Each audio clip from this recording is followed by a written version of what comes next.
Michael, it appears that the New York Times has just discovered that Biden's border crisis was quite bad. This week, they published an article titled How Biden Ignored Warnings and Lost Americans' Faith in Immigration, which revealed that Joe Biden was warned by advisors that his immigration plans could lead to chaos, would you believe, at the US border, and Biden ignored those warnings. So according to this memo obtained by the New York Times, Biden's advisors said that a potential surge could create chaos and a humanitarian crisis, overwhelm processing capabilities, and they offered steps that Joe Biden could take to stop the influx of illegals, but Biden ignored that advice.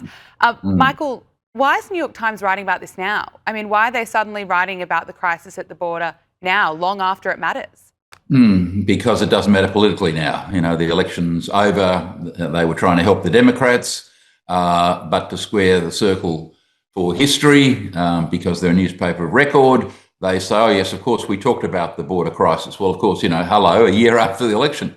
I mean, don't forget, the New York Times has a notorious record. It was slow in the 1950s to be concerned about the expansion of the Nazis. The New York Times has a notorious record for being hard left on these types of issues and missing the mark and deliberately trying to assist those on the left in American politics in particular. So this was an appalling oversight by the New York Times. It's why you can't trust the New York Times. I mean, you really can't trust the newspaper.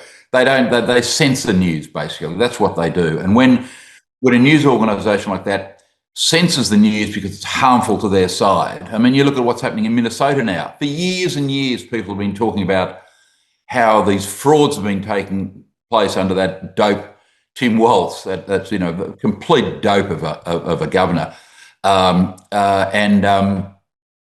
it's only that a lot of the old legacy, the fossil media, are getting onto this. So this is a notorious part of the left-wing media in America. It's been like this for a long period of time, and it's why their news sources are no longer trusted, Gabriella. Yeah, and just reading that, it reminds me of CNN's Jake Tapper writing a book that Biden isn't that sharp anymore. I mean, some fair reporting at the time would have actually been useful. Yes. Michael, we are asking everyone's winner and loser of the year. It's been a pretty wild and big year in news. Who's your winner? Who's your loser? Well, I think the winner has to be Trump in America. I mean, people say his polls are down. Yeah, and there's a reason for that. Revolutions are always messy. People think, yes, we should have a revolution. When the actual revolution's on, people go, oh, it's very untenable. It's messy. It's making me feel uncomfortable. I don't like it. It's concentrating on the wrong things. It's not talking about me. It's, you know, they're talking about other things like Europe and Gaza, etc. So the polls are down because people think, well, you know, it's not really about me and it's messy. What happens, though, in a year or 2 years' time, as you get close to the presidential election in 28, people will look back on the Trump period and say, well, this guy stopped all these wars. He got the hostages out. He bombed the Iranian nuclear facilities, 27 minutes that took. He closed the American borders, one of the most significant achievements. He stopped or slowed the flow of fentanyl into America. He's cleaning up American universities. He's done a hell of a lot to expose the disgusting anti-Semitism, you know, coming out of American universities, et cetera, et cetera. So, you know, American supremacy and resetting the world order has been an extraordinary achievement. The most consequential president in my lifetime. We don't like everything he does, but boy, when you look at that list, that's been a year for the ages. To be a little bit more flippant and less serious, the loser of the year, it has to be that fool Greta Thunberg, hasn't it? I mean, that anyone takes Greta Thunberg seriously. I mean, she's a dial demonstration, and she's had a shocker of a year. So she goes down as my loser of the year, and let's hope we've seen the last of Greta, Gabriella. I don't think we have, Michael. I'm sorry to tell you. She's going back to protesting about climate change, causing so much chaos. Stick to that. She claimed. Stick to that. Yes, but she claimed she was kidnapped by Israel. She was given sandwiches, deported. Unbelievable. A good loser, good choice, I should say. What about the craziest media moment?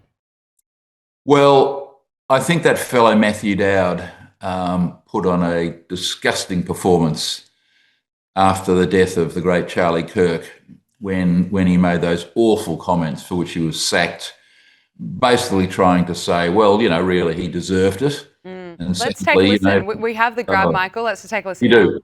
Great. But following up on what was just said, he's been one of the most divisive, especially divisive younger figures in this, who is constantly sort of pushing this sort of hate speech or sort of aimed at certain groups. And I always go back to hateful thoughts lead to hateful words, which then lead to hateful action. Yeah, absolutely disgusting, suggesting it was his fault. Just appalling. That is sick. That is sick and wrong on so many levels. I mean, could you have seen a more respectful person than Kirk?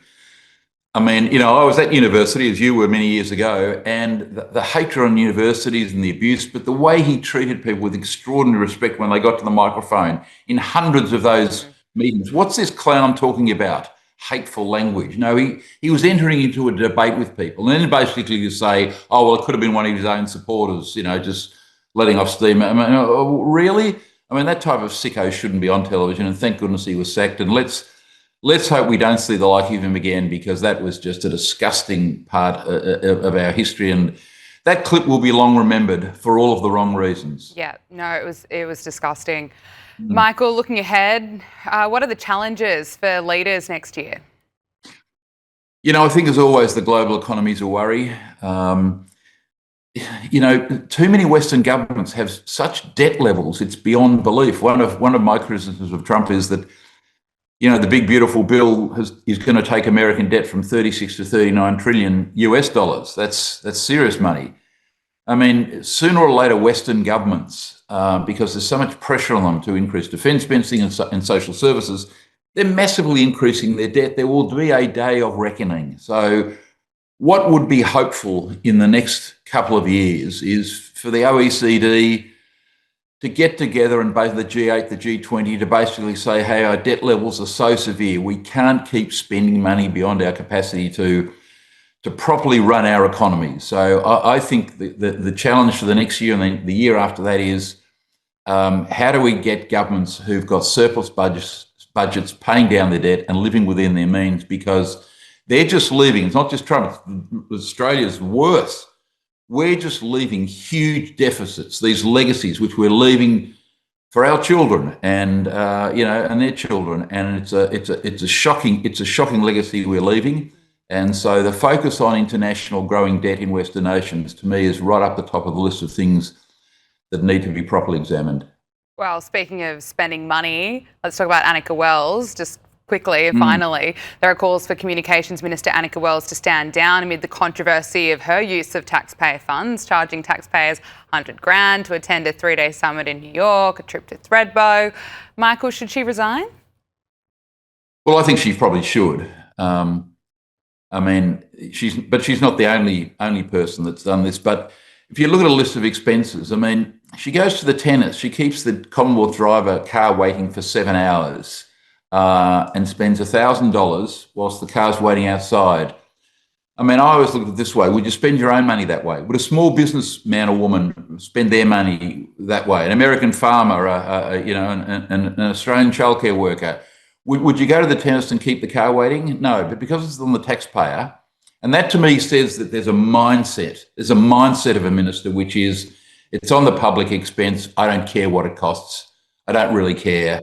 And she's done that on numerous occasions. And so the shocking disregard for the taxpayer dollar is something I just find appalling. And yeah, she should resign. I mean, people in Australia are disgusted by what they've seen, but this is typical of a lot of our politicians. There's been a bit of this on both sides over the years.